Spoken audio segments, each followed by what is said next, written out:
Anti vigilante task force equal to terrorism, Daredevil और Bullseye का possible team up. Punisher कहाँ है और क्या हमें सीजन में डिपेंडर्स के बाकी मेंबर्स भी दिखने वाले हैं? इन सब चीज़ों के बारे में आज के इस वीडियो में बात करेंगे, तो वीडियो के एंड तक ज़रूर से बने रहना। ट्रेलर स्टार्ट होता है काफ़ी लाइट टोन में। हम मैट मर्डॉक, पॉइंट डेक्स्टर एके, बुलसाई और विल्सन फिश को खुश और रिलैक्स देखते हैं। मैट भी शायद अपनी पुरानी लाइफ से मूव ऑन करके वापस कैरन के साथ है। किंगपिन और वेनेसा पार्टी कर रहे हैं, लेकिन यहीं एक सवाल उठता है, किस खुशी में? और अचानक से लाइट मूड इंटेंस हो जाता है। यहाँ मुझे लगता है या तो ये एंटी विजिलेंट टास्क फोर्स है या फिर किंगपिन के कोई प्राइवेट गुंडे हैं जो डेयरडेविल को पकड़ने आए हैं। किंगपिन डेयरडेविल को अच्छे से जानता है, इसलिए most likely anti vigilante task force कोई सोनिक वेपन का यूज़ कर रहे हैं, जिससे डेयरडेविल के सेंसेस टेम्परेरी ब्लॉक हो जाएंगे या फिर वीक हो जाएंगे, जिससे कि वो उसको आसानी से पकड़ पाएंगे। और इसका प्रूफ हमें ट्रेलर में मिलता भी है। हम यहाँ क्लियरली देख सकते हैं कि ये जो भी वेपन है, इसका इफेक्ट कैरन पर नहीं हो रहा है। साथ ही विंडो से जो इंटेंस लाइट आ रही है वो पुलिस स्टाइल ऑपरेशन लगता है, इसलिए चांसेस हाई है कि एंटी विजिलेंट टास्क फोर्स ही हो।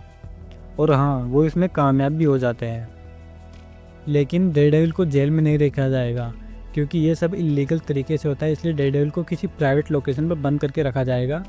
इसी कारण हम ट्रेलर में आगे किसी को मैट मर्डॉक इज मिसिंग के पोस्टर लगाते हुए भी देखते हैं। और उसके बाद ट्रेलर में जेसिका जोन्स की भी एंट्री होती है। ट्रेलर में हम जेसिका जोन्स को मैट से कहते हुए देख सकते हैं, क्या तुम चल पाओगे? मतलब वो मैट मर्डॉक को रेस्क्यू करनी आई है। ये मोमेंट कंफर्म करता है कि डेयरडेविल अकेला नहीं है। अब बड़ा क्वेश्चन, पनिशर कहाँ है? ट्रेलर में उसे इंटेंशनली नहीं दिखाया गया या फिर वो किसी और मिशन पर है।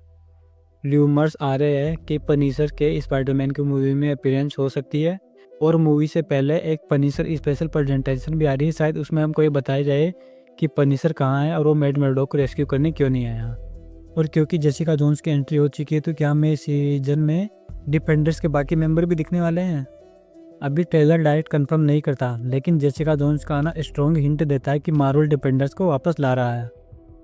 आगे ट्रेलर में हम डेयरडेविल को एंटी विजिलेंट टास्क फोर्स के साथ फाइट करते हुए देखते हैं, और यहीं पर डेयरडेविल और बुलसाई का टीम अप भी हो, और डेयरडेविल ही बुलसाई को अपना साथ देने के लिए कन्फ्रंट करेगा। रीज़न सिंपल है कि किंगपिन दोनों के अगेंस्ट कुछ ऐसा करेगा जिससे कि दोनों को साथ आना पड़ेगा। इसीलिए डेयरडेविल खुद बुलसाई को उसके टीम ज्वाइन करने के लिए बोलेगा। इस सीन में डैनियल का रिएक्शन बहुत ज़्यादा शॉक्ड और कंफ्यूज लगता है। सच कहूँ तो मुझे पर्सनली कोई आइडिया नहीं कि वहाँ एग्जैक्टली क्या है। हो सकता है कोई ऐसा करेक्टर हो जिसके बारे में कोई एक्सपेक्ट नहीं कर रहा हो। आपको क्या लगता है, कमेंट करके ज़रूर बताना। आगे हम विल्सन फिश के अगेंस्ट प्रोटेस्ट देखते हैं।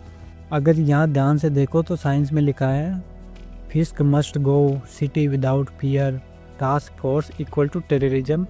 इसका मतलब क्लियर है कि लोग एंटी विजिलेंट टास्क फोर्स के एक्शन से खुश नहीं है। एक पोस्टर में किसी अननोन कैरेक्टर का फेस भी है। मुझे तो ये कैरी मिनाटी के जेफ बेजोस जैसे लगता है। अगर आपको पता है ये कौन है तो कमेंट करके ज़रूर बताना। आगे ट्रेलर में हम फोगी को भी देख सकते हैं। अब ये कोई पास्ट की सीक्वेंस होने वाली है या फिर सच में जिंदा है, ये तो हमको आगे इस सीरीज़ में ही पता चलेगा। लास्ट सीन में हम डेयरडेविल को एंटी विजिलेंट टास्क फोर्स के अगेंस्ट फाइट करते हुए देखते हैं, और यहाँ एक शॉकिंग मोमेंट आता है। डेयरडेविल के हाथ में गन होती है और वो उनकी तरफ पॉइंट करके स्माइल करता है। तो क्या डेयरडेविल अपना नो किल रूल ब्रेक करेगा? पॉसिबली, मुझे नहीं लगता। यह सीन ज़्यादा सिंबॉलिक लगता है, एक्चुअल किलिंग का सेटअप नहीं। तो गाइज, ये था डेयरडेविल बोर्न अगेन के सीजन 2 का कंप्लीट ब्रेकडाउन। जितनी डिटेल्स मुझे समझ आई सब इंक्लूड कर दी है। अब जो भी चीज़ें तुमने नोटिस की उन्हें कमेंट सेक्शन में ज़रूर शेयर करना, और मूवीज़ के ऐसे ही और ब्रेकडाउन्स के लिए चैनल को सब्सक्राइब करना मत भूलना। Thanks for watching this video. You're gonna try and keep me here against my will? I hear what you're saying, Danny, but whatever. And no one loves this city more than I do, but you can't leave this room.